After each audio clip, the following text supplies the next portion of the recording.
Els tècnics municipals ultimen el trasllat dels materials i el mobiliari de l'Escola d'Adults Enric Valor a l'edifici del García Sanchit, que acollirà este centre formatiu a partir del proper curs. El consistori algereny ha invertit al voltant de 300.000 euros en la remodelació de l'antic centre escolar.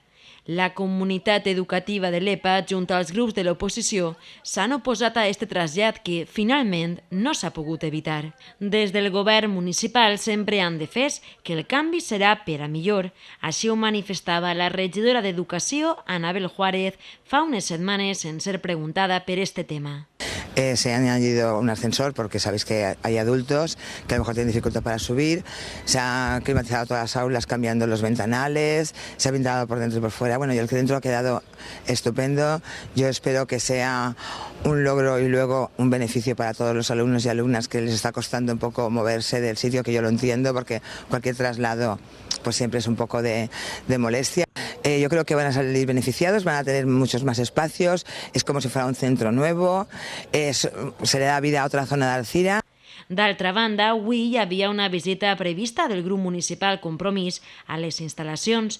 Des de l'Ajuntament han informat que les visites al centre deuen comunicar-se prèviament per seguretat, ja que s'estan acabant els treballs d'albanyileria i electricitat.